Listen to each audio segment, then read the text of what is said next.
Et si je vous disais que tout ce qui se passe actuellement au Moyen-Orient était déjà écrit il y a des milliers d'années, et que sous nos yeux, une prophétie oubliée se réveille pour accomplir sa mission à la fin des temps? Les sirènes hurlent à Tel Aviv. Le ciel est illuminé par les missiles interceptés. Les dirigeants mondiaux se réunissent à la hâte. Des discours enflammés se propagent sur Internet et le monde entier semble retenir son souffle.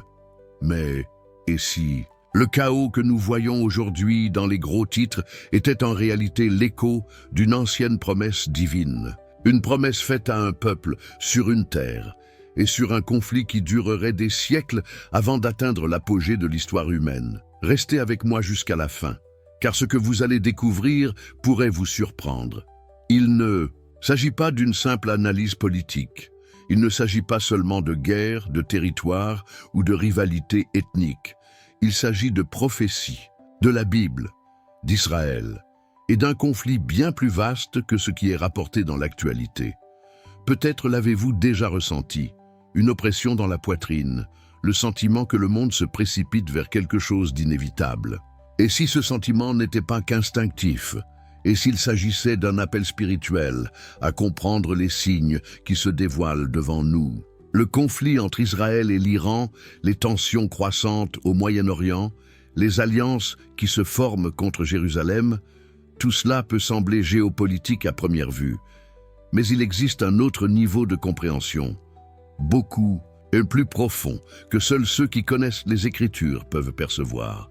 Une dimension spirituelle, une dimension prophétique. La parole de Dieu est claire lorsqu'elle parle de la fin des temps. Des textes anciens comme Zacharie, Joël et Ézéchiel mentionnent directement un rassemblement des nations contre Israël. On y trouve des avertissements de guerre non seulement physiques, mais aussi spirituels. Et, curieusement, nombre de ces textes ont été oubliés ou ignorés au fil des siècles. Jusqu'à aujourd'hui, avez-vous déjà vécu cela? Avez-vous déjà lu un passage de la Bible et eu l'impression qu'il avait été écrit pour aujourd'hui? C'est le sentiment qui a envahi de nombreux érudits, pasteurs et chrétiens du monde entier. Des textes anciens qui semblaient trop lointains prennent soudain un sens avec une précision étonnante. Non pas comme des métaphores, mais comme des descriptions saisissantes du contexte actuel. Parlons d'une de ces prophéties longtemps restées cachées sous le voile de l'ignorance. Une prophétie qui lie directement le nom d'Israël au moment final de l'histoire. Une vision qui relie les nations, les dirigeants et les décisions mondiales à des événements spirituels qui dépassent notre compréhension humaine. Et vous rendrez compte que rien de tout cela n'est une coïncidence. La Bible nous avertit que dans les derniers jours, le monde regardera Jérusalem avec hostilité. Israël sera une coupe d'épouvante pour tous les peuples qui l'entourent. Et sachez que pendant que vous regardez cette vidéo, des réunions secrètes ont lieu. Des plans de guerre sont élaborés, et le nom d'Israël est à nouveau au cœur des discussions mondiales. Comme prophétisé, impossible d'ignorer que quelque chose est en train de se produire. Les signes se multiplient. Guerre, rumeurs de guerre, alliances improbables, séisme politique, haine contre le peuple élu.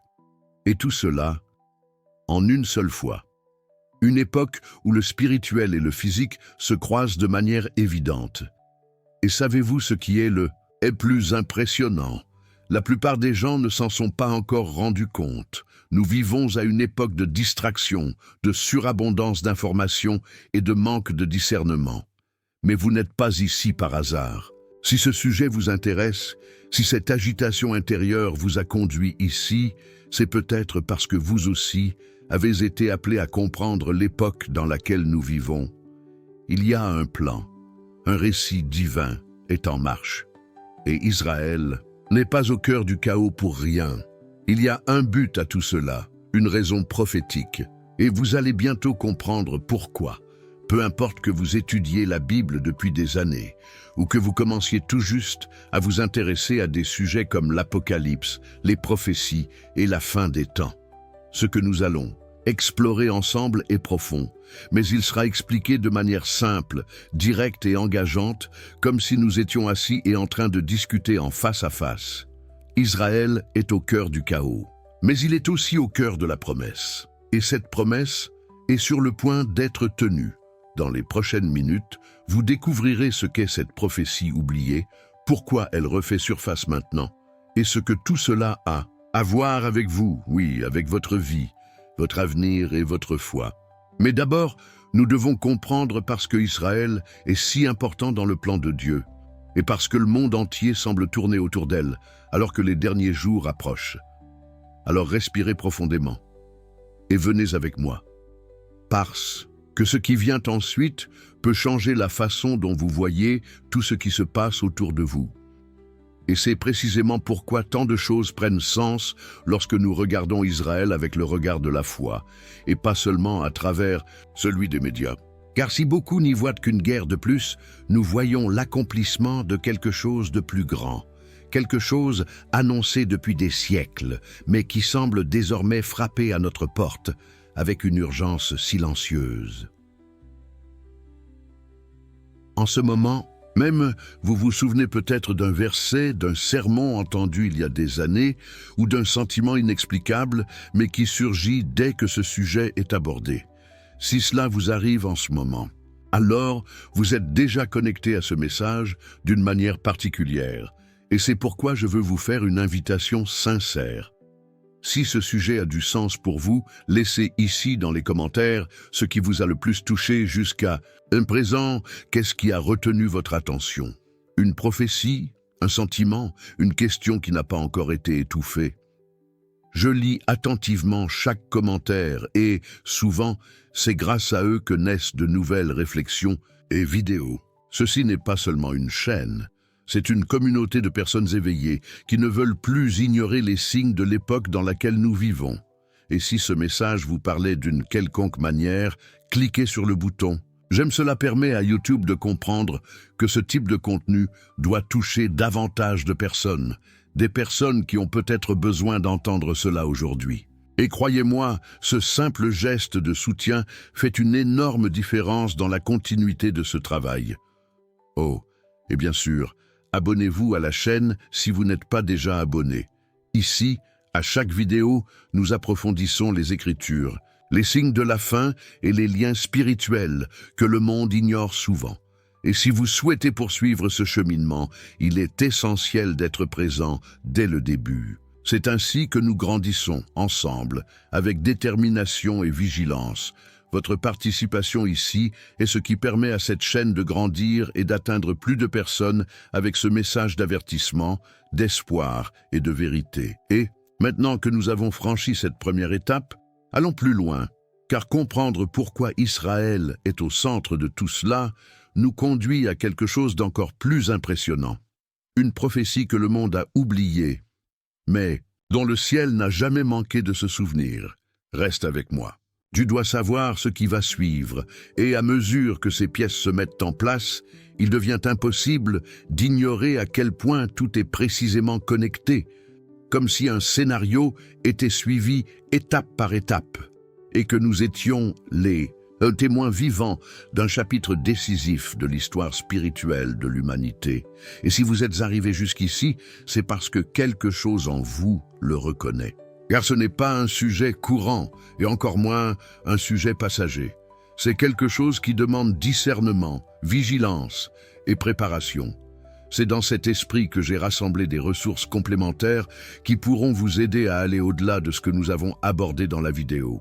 Son nom est « Démêler les mystères de l'Apocalypse » et il a été créé exactement pour ceux qui veulent comprendre de manière pratique et directe comment ces prophéties se connectent à l'époque actuelle, sans se perdre dans des théories ou des interprétations confuses.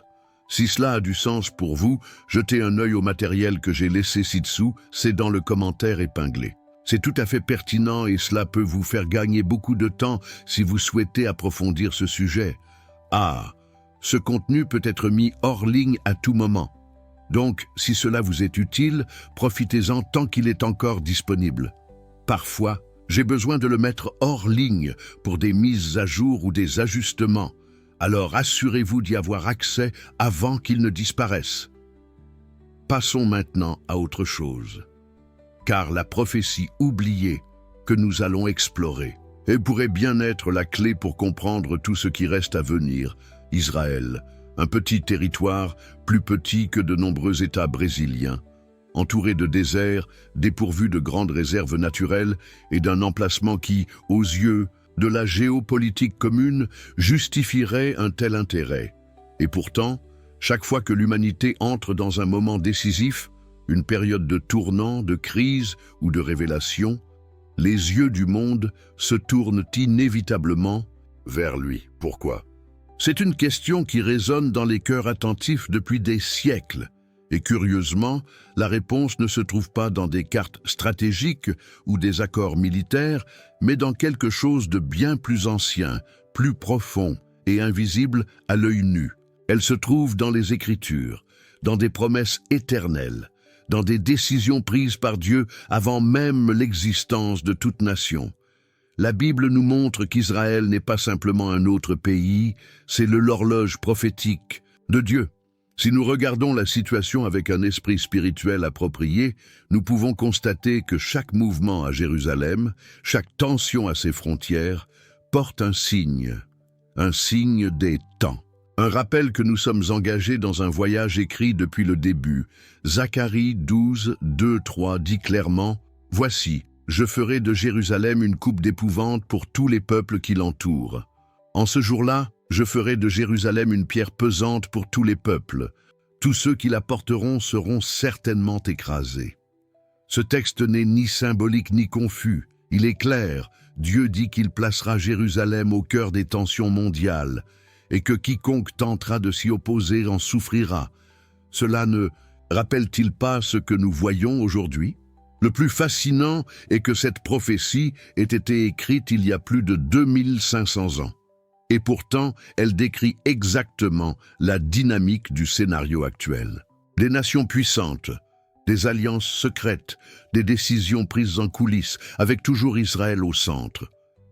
C'est comme si tout tournait autour de quelque chose d'invisible, et en même temps d'inévitable. Mais pourquoi? Qu'est-ce qui rend ces gens et cette terre si uniques sur le plan spirituel? La réponse remonte à l'époque où Dieu a conclu une alliance avec un homme nommé Abraham, une promesse qui incluait une descendance, une terre et un but. Il a dit « En toi seront bénies toutes les familles de la terre » Genèse 12, 3. Cette bénédiction n'était pas seulement matérielle, c'était un lien direct entre le ciel et la terre. Une alliance qui ferait de ce peuple le canal par lequel la rédemption viendrait. Et plus encore, un peuple qui, bien que persécuté, dispersé et rejeté, serait préservé.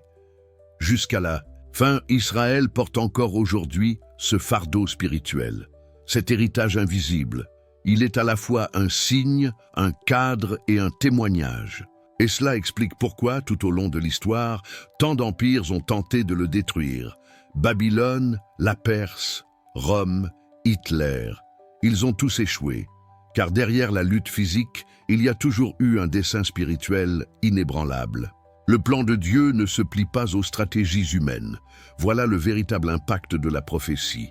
Elle ne sert pas seulement à prédire les événements, elle révèle la structure de la réalité. Elle montre que rien n'arrive par hasard, que les coulisses du monde sont guidées par une logique qui transcende la politique, l'économie ou la culture. C'est pourquoi, après 2 millénaires de dispersion, Israël est revenu à l'existence en tant que nation en 1948. Un événement que beaucoup considèrent comme politique, mais qui, pour ceux qui comprennent les Écritures, fut l'un des plus grands miracles des temps modernes. Un peuple qui avait tout perdu, terre, temple, langue, s'est retrouvé au même endroit, avec la même langue, le même nom et la même foi. Ce n'est pas une coïncidence, c'est un accomplissement. Et quand on regarde ce qui se passe aujourd'hui, les attaques, les sièges, les discours enflammés de l'ONU, les alliances étranges qui se forment contre Jérusalem, tout commence à prendre forme. Car Dieu a déjà dit « En ces jours-là, lorsque je rétablirai les captifs de Juda et de Jérusalem, je rassemblerai toutes les nations et j'entrerai en jugement avec elles. » Joël 3, 1, 2. La scène est en train d'être préparée. Et Le centre de cette scène, c'est Israël. Mais ce n'est pas seulement une question de géographie, ni de politique, c'est une question d'identité spirituelle. La Terre Sainte est le seul endroit sur la planète où le ciel a conclu une alliance directe avec la Terre, où Dieu a marché physiquement parmi les hommes, où des promesses ont été faites, tenues et continueront de l'être. C'est pourquoi Israël est si dérangeant, parce qu'il est une mémoire vivante du plan divin. Et là où une vérité en cachée et révélée, il y a une résistance spirituelle. Je souhaite maintenant approfondir ce sujet, car comprendre pourquoi tout tourne autour d'Israël n'est qu'une première étape.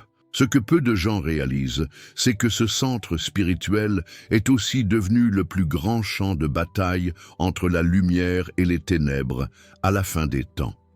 Et c'est précisément là qu'intervient la prophétie oubliée que nous sommes sur le point de redécouvrir. Commenté ici, je suis aussi sur ce chemin. Je souhaite maintenant approfondir ce sujet, car comprendre Israël comme le centre spirituel et prophétique de l'humanité est déjà révélateur. Mais il existe une dimension encore plus intrigante, peu connue, et qui peut éclairer tout ce qui se passe dans le monde actuel. Je parle d'une prophétie dont presque personne ne parle, mais qui est peut-être l'une des plus directes sur la fin des temps.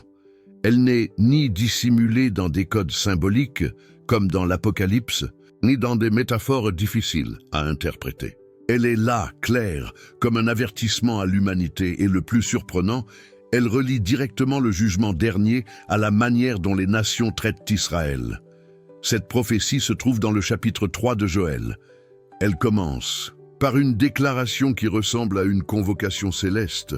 En ces jours-là, en ce temps-là, quand je rétablirai les captifs de Juda et de Jérusalem, je rassemblerai toutes les nations et les ferai descendre dans la vallée de Josaphat. Là je les jugerai à cause de mon peuple d'Israël, mon héritage, qu'ils ont dispersé parmi les nations et qui se sont partagés mon pays. Joël 3, 1, 2. Il est impressionnant de constater à quel point ce texte révèle non seulement le scénario du jugement divin, mais aussi sa raison d'être. Dieu annonce qu'à la fin des temps, il rassemblera les nations pour les juger pour une raison précise, la façon dont elles ont traité le peuple d'Israël et la terre qu'il appelle mienne. Et face au contexte actuel, aux pressions internationales, aux accords territoriaux et à la haine croissante contre les Juifs dans diverses régions du monde, il est impossible de ne pas ressentir le poids prophétique de ces paroles. C'est une de ces vérités cachées que l'on ne découvre qu'en approfondissant la parole. Beaucoup parlent de guerres et de rumeurs de guerre, de l'antéchrist, de l'enlèvement, mais ils oublient qu'une partie essentielle du récit prophétique concerne cette convocation dans la vallée de Josaphat, une sorte de jugement final des nations devant Dieu, avec Israël comme pièce maîtresse. Et voici ce que peu de gens comprennent, ce jugement n'est pas seulement symbolique ou spirituel. La prophétie parle d'une rencontre réelle, à un moment précis, avec un critère objectif. Ils ont partagé mon pays. Cela nous oblige à tout repenser. Car tandis que le monde s'obstine à négocier la terre d'Israël comme s'il s'agissait d'un simple atout géopolitique, Dieu continue de dire « c'est à moi ». Cela change la mentalité de ceux qui lisent la Bible avec attention. Car soudain, nous réalisons que le cœur de la fin des temps n'est pas seulement la progression du mal ou l'effondrement moral de la société. C'est aussi une question d'alliance, de fidélité, de territoire sacré. La terre promise, donnée par Dieu dans un pacte, devient le théâtre d'un conflit qui dépasse le cadre naturel. C'est là que se révèle le véritable impact des décisions humaines sur le plan divin. Et si l'on y regarde de plus près, cette prophétie n'est pas seulement une dénonciation, elle révèle aussi les coulisses spirituelles de la réalité. Toute tentative de diviser Israël, de l'isoler, de le contraindre à céder une partie de son territoire n'est pas seulement politique. C'est un mouvement contre un décret éternel. Et les conséquences de cette démarche ne sont pas simples. Joël ne parle pas de diplomatie, il parle de jugement. Un jugement à venir. Beaucoup oublient cette prophétie, mais elle pourrait bien être la clé pour comprendre ce qui est à venir. car elle révèle un lien direct entre le ciel et la terre et montre que les décisions prises aujourd'hui, dans les coulisses du pouvoir, ont des conséquences éternelles. Il ne s'agit pas de simples votes lors d'assemblées internationales, mais de comptes rendus devant le tribunal de Dieu. Et voyez comment cela rejoint tout ce que nous avons déjà évoqué. Si Israël est l'horloge prophétique et Jérusalem, le centre des tensions spirituelles de la fin des temps, alors cette convocation des nations dans la vallée de Josaphat est comme l'alarme finale, le dernier rassemblement avant la fin. Un moment de confrontation entre la justice divine et les actions humaines. Il n'est pas étonnant que cette prophétie soit oubliée. Elle est trop directe, trop conflictuelle. Elle ne s'inscrit pas dans un discours religieux neutre ou des sermons génériques. Pourtant, elle est là, et pour ceux qui sont disposés à la voir, elle révèle une dimension de la Bible qui va bien au-delà de la religion. Elle aborde le domaine de la responsabilité, de la transformation de la conscience et de l'urgence spirituelle. Quand nous comprenons cela, tout change. Notre façon de voir l'actualité, d'écouter les discours, de réagir à ce qui se passe en Israël, non pas par peur ou fanatisme, mais avec discernement, sachant que rien n'est dû au hasard, que chaque décision politique, chaque alliance internationale, chaque vote contre Israël a un poids qui transcende les limites du temps. Et cela exige de nous un nouvel état d'esprit. Nous ne pouvons plus regarder les événements avec indifférence. Nous ne pouvons pas non plus considérer les prophéties comme quelque chose de lointain ou de trop symbolique. Elles sont vivantes, elles s'accomplissent, et ce passage de Joël nous place devant un miroir. Où en sommes-nous en tant qu'Église dans ce scénario? Qu'avons-nous dit d'Israël? Comment avons-nous prié, orienté notre cœur, compris notre rôle dans ce plan? Car au final, ce n'est pas seulement une prophétie à leur sujet, c'est un appel à nous tous, un appel à la vérité, à la repentance, à la vigilance et au courage de ne pas ignorer ce que Dieu révèle. Commentez ici, cela me semble logique. Maintenant, je veux approfondir encore davantage ce sujet. Car si les prophéties s'accomplissent et qu'Israël est revenu occuper le centre des décisions mondiales, la prochaine question qui se pose est inévitable. Vivons-nous vraiment la fin des temps? C'est une de ces questions que beaucoup évitent de poser à voix haute, mais qui résonnent toujours dans leur cœur. Plus encore lorsqu'on allume la télévision ou qu'on consulte les réseaux sociaux et qu'on se retrouve face à un monde en ébullition. Les guerres se multiplient, les rumeurs de guerre s'intensifient, les alliances instables entre des nations autrefois ennemies, les menaces nucléaires qui circulent dans les discours officiels, la persécution religieuse qui s'intensifie silencieusement, et au milieu de tout cela, la figure d'Israël est de plus en plus souvent évoquée, et presque comme un symbole des tensions mondiales. Mais le plus impressionnant est que tout cela a déjà été décrit en détail.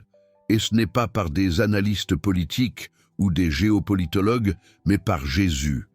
Dans Matthieu 24, il répond aux disciples qui l'interrogent sur la fin des temps. Vous entendrez parler de guerre et de rumeurs de guerre. Mais ne vous inquiétez pas. De telles choses doivent arriver, mais ce ne sera pas encore la fin. Une nation s'élèvera contre une nation, et un royaume contre un royaume. Il y aura des famines et des tremblements de terre en divers lieux. Tout, cela ne sera que le commencement des douleurs de l'enfantement. Ces paroles ont été prononcées il y a 2000 ans, mais elles s'inscrivent dans le contexte actuel avec une justesse indéniable. Et ce n'est pas seulement le contenu lui-même, c'est le ton.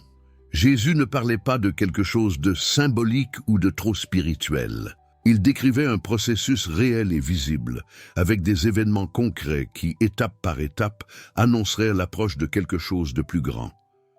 Peut-être que les signes sont plus proches de nous que nous l'imaginons. À y regarder. De plus près, c'est comme si le monde criait ce que la prophétie avait déjà murmuré. Et à ce stade du voyage, un mot intervient que peu associent à la fin des temps, mais qui fait toute la différence. Discernement. Le discernement nous permet de comprendre que nous ne sommes pas seulement confrontés à une série de tragédies isolées. Le discernement nous permet de comprendre que ce sentiment d'urgence, que quelque chose est sur le point de se produire, n'est pas une hystérie collective, mais une manifestation de sensibilité. C'est une réponse à l'appel invisible qui plane sur cette génération, un appel à se réveiller, à se recentrer, à sortir de la zone de distraction. Lorsque Jésus parlait du commencement des douleurs, il ne faisait pas seulement allusion au chaos. Il révélait un schéma, un cycle d'événements qui s'intensifierait, comme les douleurs de l'enfantement, jusqu'à ce que surgisse quelque chose de complètement nouveau. Et voici l'impact de cette révélation. Ce qui arrive n'est pas seulement la fin d'un système, c'est le début d'une transformation complète, un nouveau gouvernement, un nouveau royaume, un nouvel ordre spirituel où tout sera restauré. Mais d'ici là, les signes continueront de s'intensifier. L'un d'eux, également décrit dans Apocalypse 16, est le mouvement des nations contre le peuple de Dieu. Le texte parle d'esprits trompeurs qui s'avancent pour rassembler les rois de la terre pour la bataille du grand jour, le célèbre Armageddon. Et où se concentre ce conflit final? Encore une fois, en Israël, plus précisément dans la vallée de Megiddo, au nord de Jérusalem. Autrement dit, ce qui paraît insensé au monde naturel est une stratégie prophétique pour ceux qui savent lire avec les yeux droits. Le lien entre les signes et les Écritures est de plus en plus difficile à ignorer. Et ce qui nous frappe peut-être le plus, c'est la normalité effrayante de tout cela. Des nouvelles qui devraient nous bouleverser profondément passent inaperçues. On dirait que le monde est anesthésié, tandis que l'horloge prophétique tourne, mais il existe un groupe qui ne dort pas. Il est attentif, sensible, en quête de compréhension. Et ce groupe n'est pas composé de mystiques ou d'experts. Il est composé de gens ordinaires, assoiffés de vérité, au cœur ouvert et à l'esprit ouvert, prêts à questionner. Des gens qui sentent que ce cheminement n'est pas théorique, mais réel, personnel et urgent. C'est pourquoi la transformation commence d'abord par l'état d'esprit. Notre façon d'interpréter les événements peut nous rapprocher de la lumière ou nous maintenir dans l'erreur. Et les signes sont là, frappant à la porte du discernement, prêts à être lus par ceux qui ont les yeux pour voir.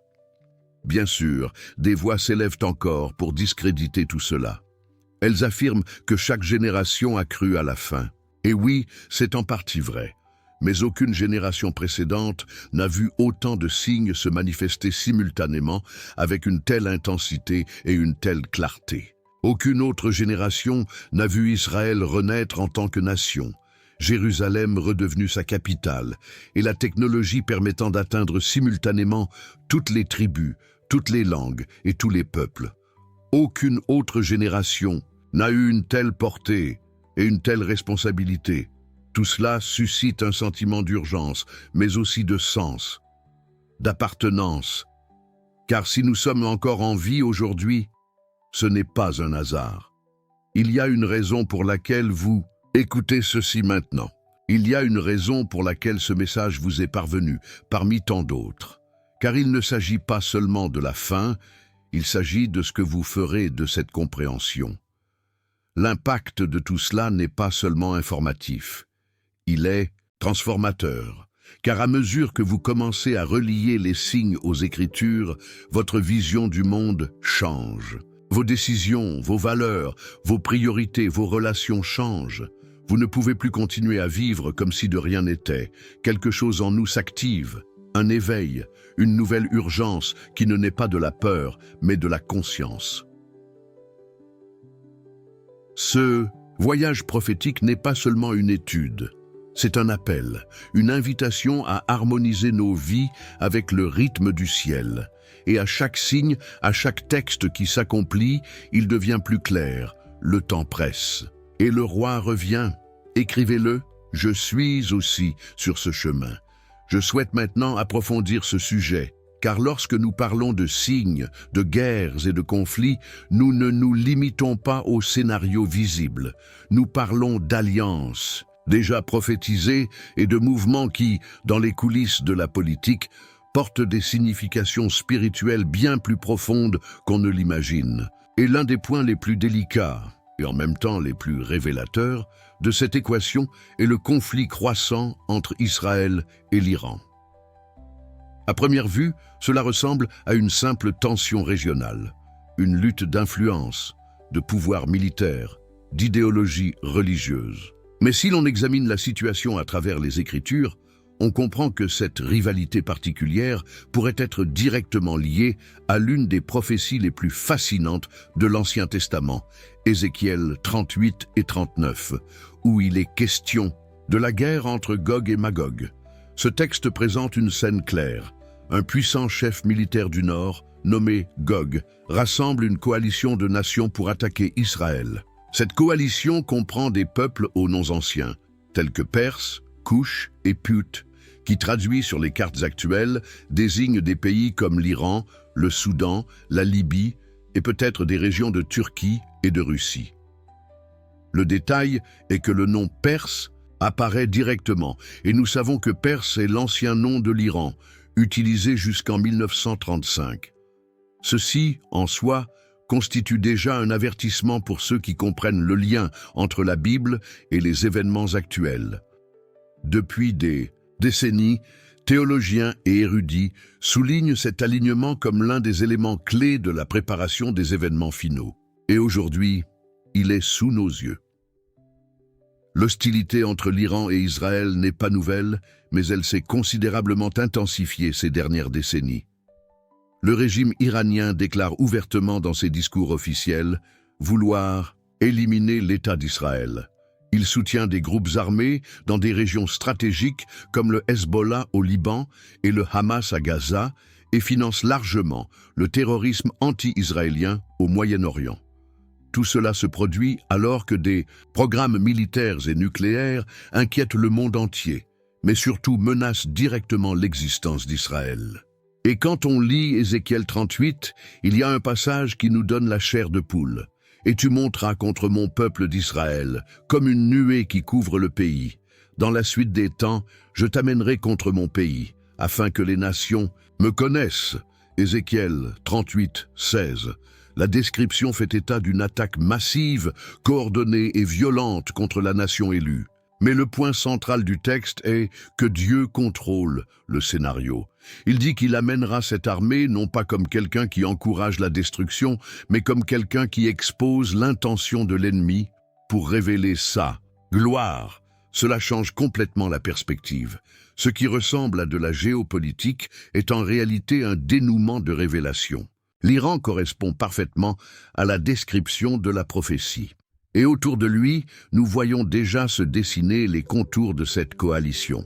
La Russie, la Turquie et d'autres acteurs régionaux, tous dotés d'intérêts politiques, économiques et idéologiques qui d'une certaine manière s'opposent au peuple juif. Mais cet alignement n'est pas fortuit. Il est prophétique, mais il y a là quelque chose de plus profond.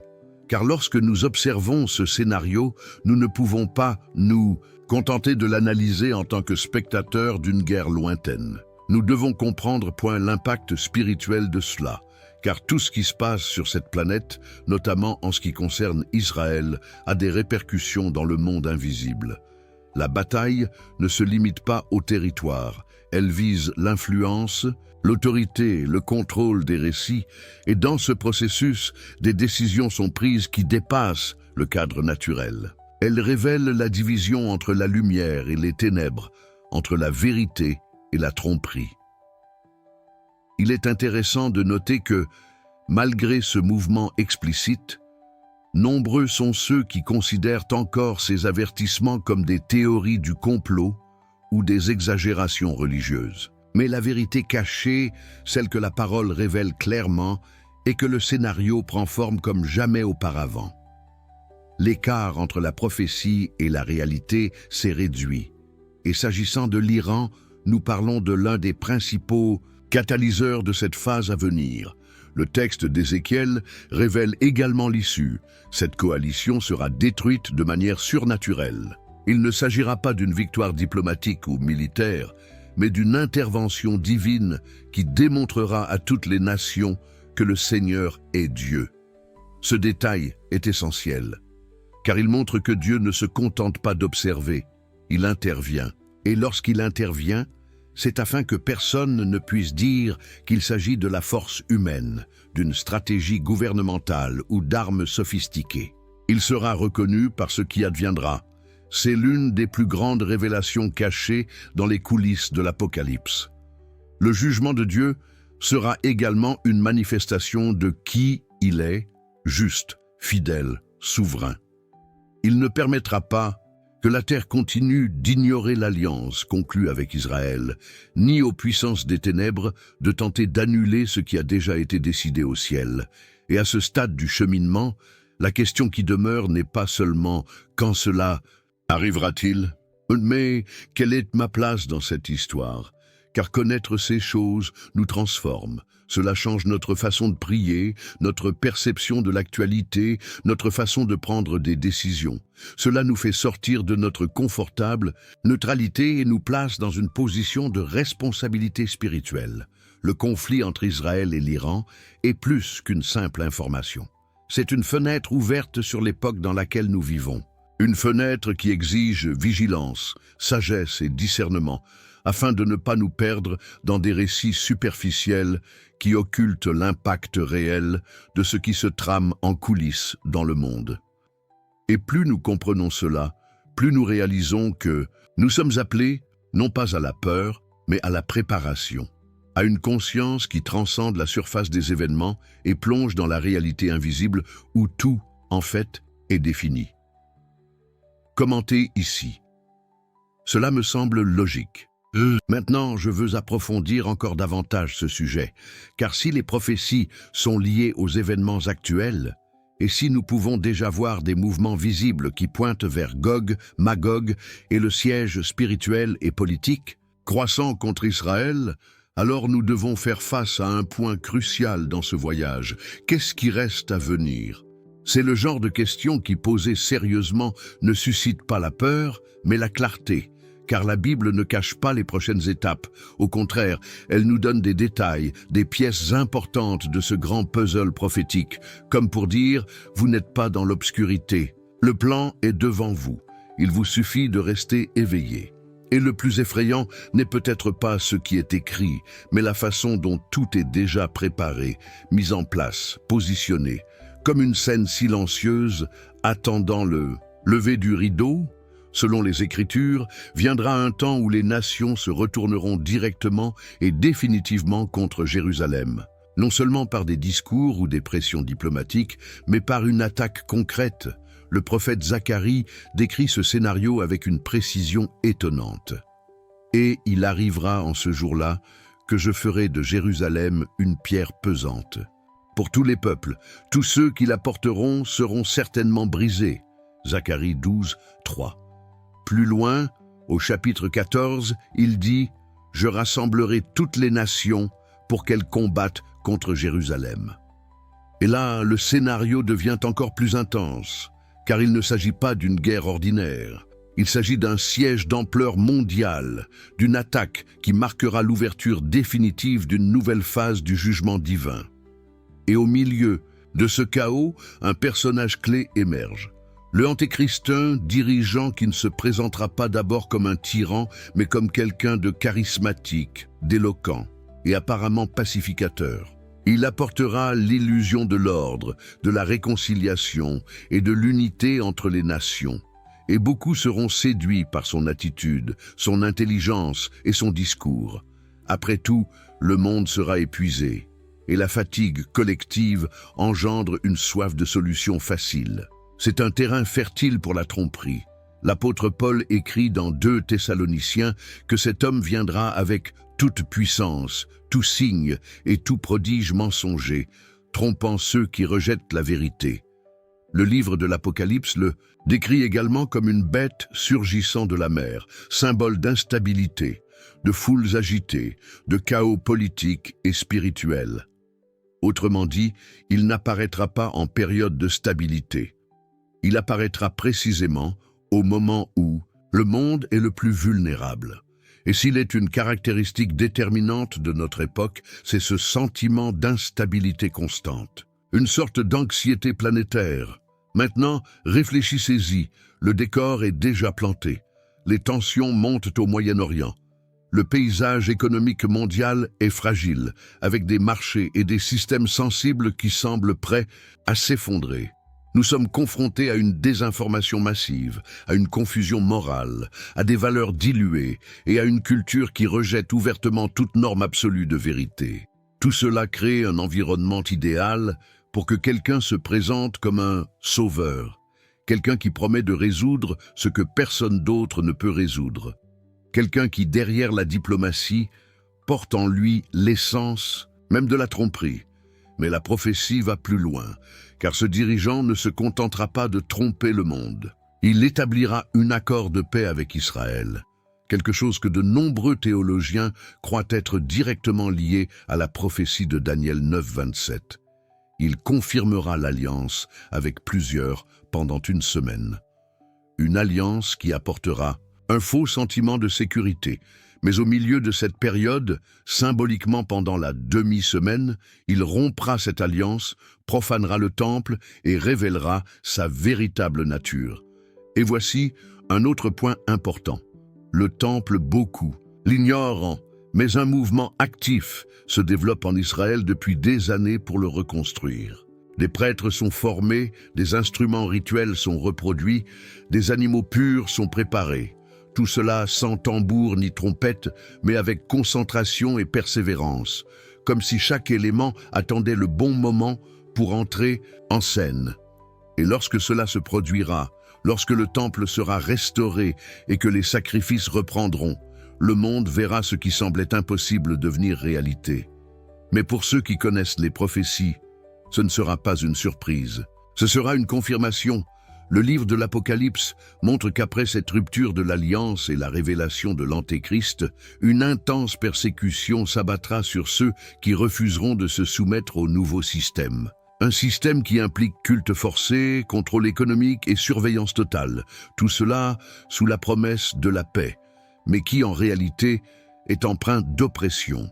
Alors quand on observe la technologie actuelle, les progrès de l'intelligence artificielle, le suivi mondial, la numérisation des monnaies et la centralisation des données, il est difficile de ne pas associer cela aux outils qui rendraient un tel scénario possible.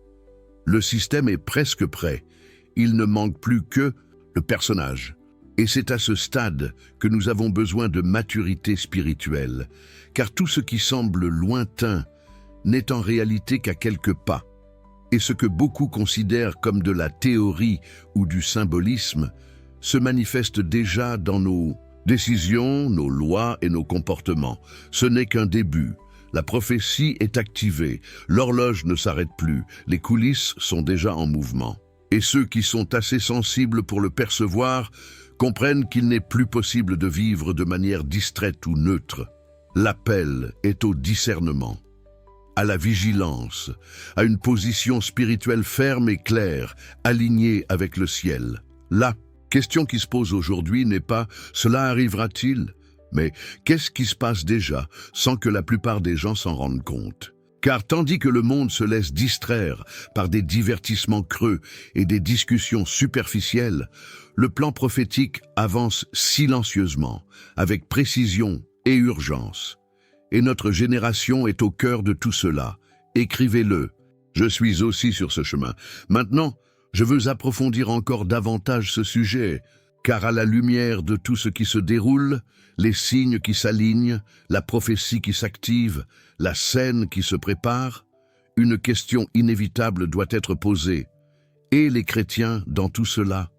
Où est l'Église au cœur de cet intense mouvement prophétique? Cette question n'est pas théorique. Elle nous appelle à l'action, car il ne s'agit pas seulement de connaissances bibliques ou de curiosité eschatologique. Il s'agit de se positionner. Comprendre que notre rôle en cette époque va au-delà de l'observation ou du commentaire. Une responsabilité spirituelle nous incombe, une mission que seuls ceux qui comprennent leur époque peuvent accomplir. L'apôtre Paul, écrivant aux Romains, ouvre une fenêtre surprenante sur ce rôle de l'Église, notamment lorsqu'il évoque la restauration d'Israël. Il écrit « Car je ne veux pas, frères, que vous ignoriez ce mystère, c'est qu'une partie d'Israël est tombée dans l'aveuglement jusqu'à ce que la totalité des païens soit entrée. Et ainsi, tout Israël sera sauvé. Romains 11, 25, 26. Remarquez, il parle d'un mystère, c'est-à-dire quelque chose que tout le monde ne comprend pas clairement. Et ce mystère implique du temps, un processus et un lien direct entre le peuple juif et la plénitude de l'Église. Paul montre qu'il existe une double horloge. Le temps des gentils, c'est-à-dire le temps de l'Église parmi les nations, et le temps de la restauration d'Israël. Un cycle influence l'autre. Et lorsque la plénitude de l'Église sera accomplie, c'est-à-dire lorsque le corps du Christ sera réveillé, fortifié et préparé, alors la restauration d'Israël se produira à une autre échelle. Cela signifie que notre vigilance a un impact sur l'accomplissement de la prophétie. Nous ne sommes pas isolés, nous sommes connectés, en alliance et par un même objectif. Cela nous amène à un point essentiel que peu de gens abordent en profondeur. La prière pour la paix de Jérusalem n'est pas seulement un geste symbolique, c'est un acte prophétique. Le psalmiste a écrit « Priez pour la paix de Jérusalem, ceux qui vous aiment prospéreront ». Psaume 122, 6. Ce n'est pas une phrase poétique, c'est un commandement assorti d'une promesse. C'est comme si Dieu disait « Quiconque comprend la valeur de cette terre et intercède pour elle est en accord avec ce que le ciel accomplit. » Mais cela ne s'arrête pas là. L'Église a aussi pour rôle de regarder spirituellement. Être vigilant ne signifie pas seulement observer, mais aussi être sensible, attentif et attentif. Dans Matthieu 25, Jésus raconte la parabole des 10 vierges. Elles attendaient toutes l'époux. Mais seules 5 d'entre elles avaient assez d'huile pour entretenir leur lampe jusqu'à son arrivée. Et qu'est-ce qui séparait les sages des folles? La vigilance, la conscience du moment, une préparation discrète, en coulisses. Voilà ce que l'on attend de l'Église en ce moment, que nous soyons vivaces, que nous ne nous contentions pas de débattre de doctrine ou de nous laisser distraire par des considérations religieuses. Mais que nous soyons éveillés, fermes, avec le discernement nécessaire pour comprendre les coulisses spirituelles et le courage de maintenir notre témoignage, même lorsque tout semble s'effondrer autour de nous. Un autre rôle essentiel est l'évangélisation avec conscience prophétique, car à mesure que le siège spirituel se resserre, l'urgence de proclamer qu'il existe une voie, qu'il existe un royaume inébranlable, que le temps de la réconciliation avec Dieu est ouvert. Il ne s'agit pas de prosélytisme creux ni de chiffres dans les statistiques, il s'agit de vie. Il s'agit d'âmes qui ont besoin de savoir que ce temps a un sens, une direction et une issue. L'Église doit être ce phare, pas seulement un temple, mais un peuple présent, pas une institution, mais une famille, les yeux rivés au ciel et les pieds sur terre, prête à agir, à aimer, à intercéder et à proclamer. Car le monde réclame des réponses et l'Église ne peut offrir le silence. Le monde est dans la confusion et l'Église doit maintenir la lumière. Le monde est fatigué et l'Église doit être une source de renouveau. Mais cela n'est possible que s'il y a transformation de l'état d'esprit, si nous cessons de vivre comme si de rien n'était et commençons à comprendre que notre heure est venue, que notre génération est face à une fenêtre prophétique unique et que l'ignorer, c'est manquer l'occasion de coopérer avec l'œuvre de Dieu. Lorsque Paul parle de la plénitude des gentils, il parle de ce moment précis, de la maturité, de l'Église, d'une génération qui non seulement croit mais agit, qui ne se contente pas de lire la Bible mais vit comme quelqu'un qui porte la révélation. Une génération qui aime Israël non par nationalisme mais par compréhension spirituelle, qui intercède pour Jérusalem non par tradition mais par alignement avec le cœur de Dieu. Voilà l'impact de la révélation. Elle nous touche, elle nous sort de notre apathie. Elle nous invite à entrer dans l'histoire, non pas comme figurants, mais comme coopérateurs du plan éternel. Et ce plan inclut Israël, il inclut les nations, et il vous inclut. Commentez ici. Cela me semble logique.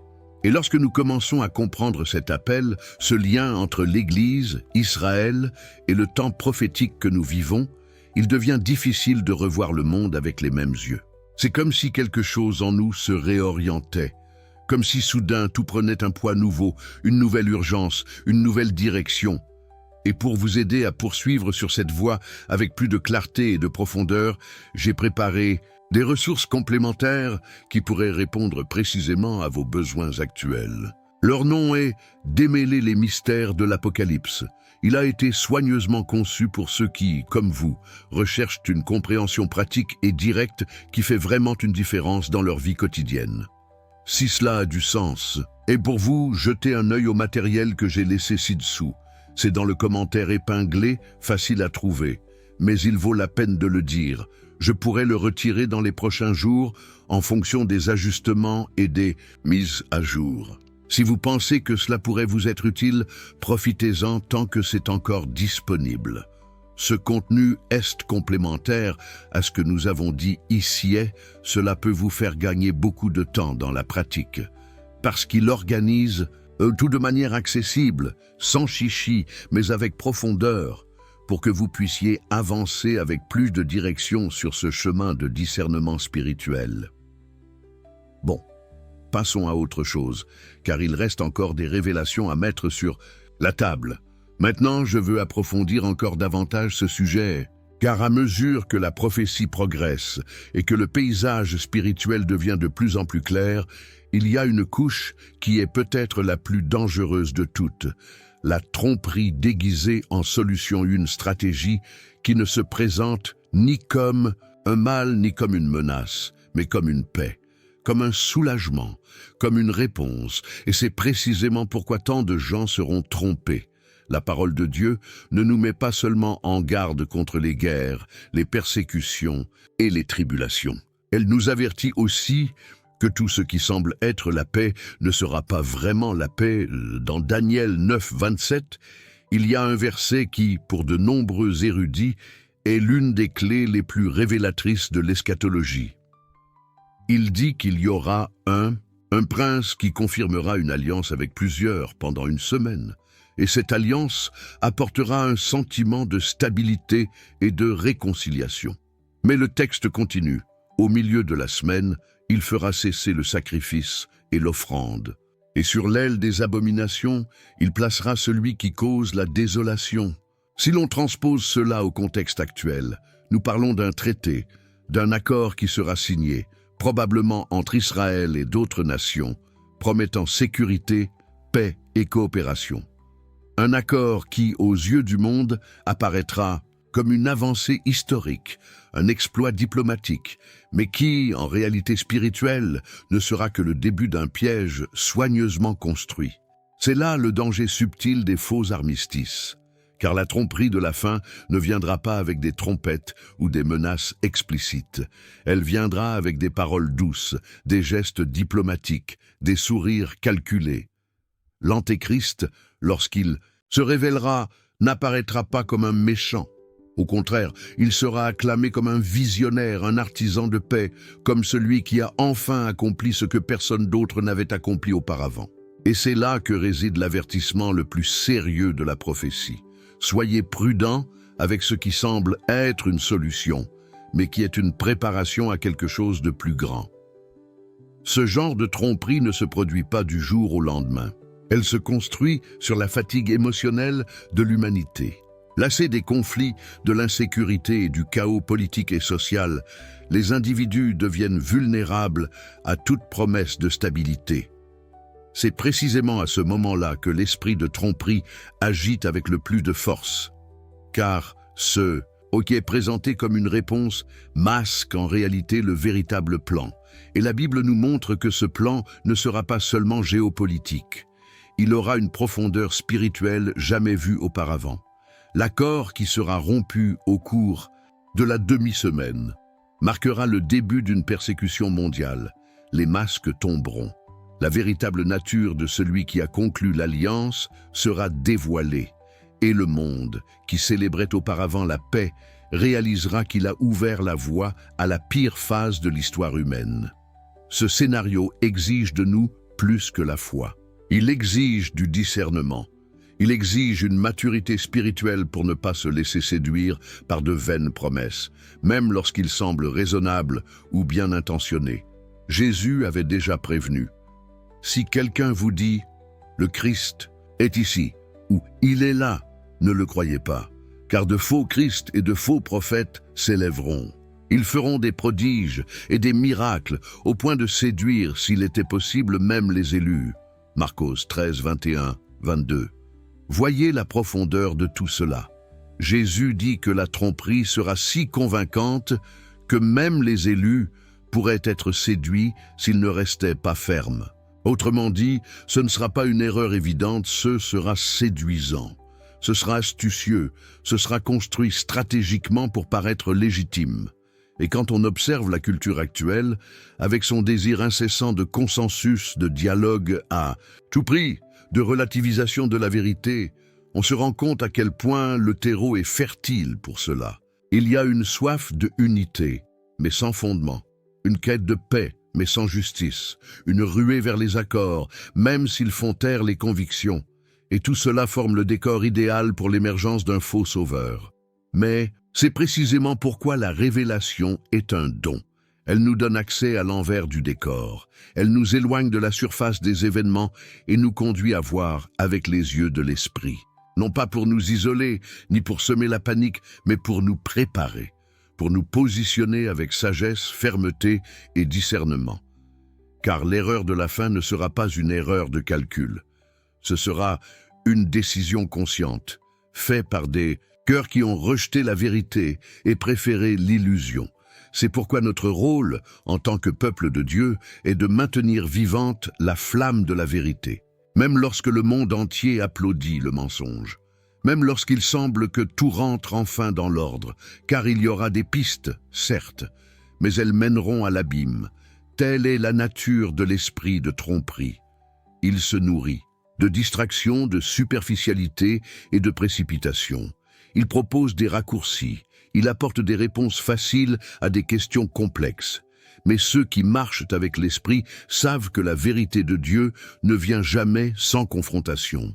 Elle ne vient jamais sans renoncement. Elle ne vient jamais sans révélation.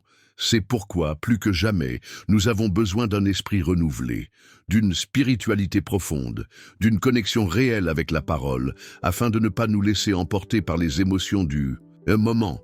Car ce qui est annoncé comme une solution définitive au conflit de Jérusalem pourrait bien être le début d'un cycle de jugement, et seuls ceux qui sont spirituellement alignés pourront le discerner. Commentez ici. Cela me semble logique. Je souhaite maintenant approfondir ce sujet, car compte tenu de tout ce que nous avons évoqué jusqu'ici, guerre, alliances prophétiques, tromperies déguisées, menaces voilées, un sentiment de lourdeur peut surgir, presque comme si nous étions pris au piège d'une spirale sans issue. Mais ce sentiment doit être réinterprété, car, contrairement à ce que beaucoup imaginent, la fin des temps n'est pas la fin de l'espoir, c'est le début de quelque chose de complètement nouveau, et c'est peut-être la révélation la plus puissante de tout le parcours prophétique. La Bible ne nous présente pas les derniers jours comme un simple scénario de destruction. Elle nous dévoile un plan complet, avec un début, un milieu et une fin. Et la fin, aux yeux de Dieu, n'est pas la destruction, c'est la restauration, c'est la réconciliation, c'est le retour, c'est l'accomplissement d'une promesse qui dure depuis des millénaires et qui vibre encore dans les pages de la parole. Rien, absolument rien de ce qui se passe n'échappe au contrôle du Seigneur. Le chaos que les yeux humains perçoivent n'est, du point de vue du ciel, que l'ajustement d'un calendrier éternel. Il est difficile de comprendre cela lorsque nous sommes plongés dans la tension et l'incertitude, mais c'est précisément dans ces moments-là que la foi doit devenir plus qu'un concept. Elle doit devenir un fondement. Car le trône de Dieu n'est pas en crise. Et aucune décision prise sur terre n'a le pouvoir d'interrompre le plan qu'il a écrit avant la fondation du monde. Apocalypse 21 marque un tournant. C'est quand, après le jugement, la chute de Babylone, la bataille finale, la voix qui vient du ciel déclare « Voici, je fais toutes choses nouvelles. Ce n'est pas une promesse de réparation, c'est une promesse de renouveau. Une nouvelle réalité, un nouvel ordre, un nouveau ciel et une nouvelle terre. Et là, le texte va encore plus loin. Il essuiera toute larme de leurs yeux. Il n'y aura plus ni mort, ni deuil, ni cri, ni douleur. Voyez-vous le pouvoir de cela? Le récit de Dieu ne s'achève pas en ruine. Il s'achève, ou plutôt recommence, avec la rédemption, avec la pleine justice, avec la lumière, avec la communion. Et cela doit réorienter notre regard sur cette époque, car si nous ne regardons que les événements, nous risquons de nous décourager. Mais si nous regardons le but derrière ces événements, tout change. Cet espoir n'est pas une illusion, ce n'est pas une anesthésie spirituelle, c'est une conviction. C'est un ancrage solide dans l'éternité, capable de maintenir notre esprit et notre cœur à leur juste place, même lorsque le monde tremble. Et plus encore, cet espoir est un appel à la transformation. Parce que savoir que le royaume de Dieu approche nous pousse à vivre avec plus de concentration, plus d'urgence et plus de foi. Dieu est toujours aux commandes. Il n'a jamais cessé de les contrôler. Et lorsqu'il laisse certaines structures terrestres s'effondrer, c'est parce qu'il prépare le terrain pour quelque chose de plus grand, quelque chose de pur. Quelque chose qui ne sera pas construit par des mains humaines, mais par les siennes. Un royaume où il n'y aura plus d'injustice, plus de corruption, plus de ténèbres, où il habitera avec son peuple, et où son peuple le verra face à face. C'est cette perspective qui soutient le cœur de ceux qui observent. C'est elle qui maintient leur regard fixé, même lorsque tout autour d'eux crie l'instabilité. Car la fin n'est pas une tragédie pour ceux qui cheminent avec discernement. La fin est un soulagement, c'est un accomplissement, c'est un retour à la source. Et peut-être avez-vous l'impression que le monde est trop lourd, que les ténèbres se propagent rapidement, que les systèmes s'effondrent, que le mal semble chaque jour plus audacieux. Et oui, tout cela est réel. Mais c'est dans ce contexte que l'espoir du royaume se précise, comme une lumière qui ne s'éteint jamais, comme une promesse qui persiste à fleurir même sur les terrains les plus difficiles. La vérité est que le chaos n'a jamais eu le dernier mot, et il ne l'aura jamais. Le dernier mot appartient à celui qui a vaincu la mort, qui porte en ses mains le livre scellé et qui un jour ouvrira les cieux non pas pour la destruction, mais pour la gloire. Voilà l'impact de la compréhension du plan dans sa globalité. Nous passons de la peur à la détermination. Nous cessons de considérer la fin comme un abîme et comme le début d'un royaume inébranlable. Et cela transforme notre cheminement, nos décisions et la façon dont nous affrontons chaque nouveau défi du monde actuel. Écrivez-le. Cela me semble logique. Si vous êtes arrivé jusqu'ici, c'est parce que quelque chose dans ce message vous a particulièrement touché. Et cela me rend profondément heureux. Car ce que nous avons construit ensemble dans cette vidéo va bien au-delà de l'information. C'est une vocation, un discernement, un but. Si ce voyage avait du sens pour vous, devenez membre en accédant au lien dans la description et récupérez notre matériel. Dans le premier commentaire, épinglez cela m'aide à continuer à produire du contenu comme celui-ci, avec encore plus de profondeur et de dévouement. Et si vous souhaitez renforcer cette mission, envoyez un « merci beaucoup » ci-dessous. Cela aide non seulement la chaîne, mais aussi à diffuser la parole avec plus de force et de portée. Profitez-en et abonnez-vous à la chaîne, continuez à recevoir des contenus comme celui-ci, qui apportent clarté, éveillent la conscience et nous aident à nous concentrer sur l'essentiel. De nombreuses choses puissantes nous attendent. Et je souhaite que vous soyez à mes côtés dans ce voyage. Oh, et laissez la phrase dans les commentaires « Je suis avec toi jusqu'à la fin ». Juste pour que je sache que tu étais là jusqu'à la dernière seconde, suivant chaque détail avec un cœur ouvert. Et bien sûr, si ce contenu vous a fait réfléchir, laissez un like sur la vidéo. Non seulement pour soutenir ce qui a été partagé ici, mais parce que cela montre à YouTube que ce type de message doit atteindre plus de personnes dès maintenant.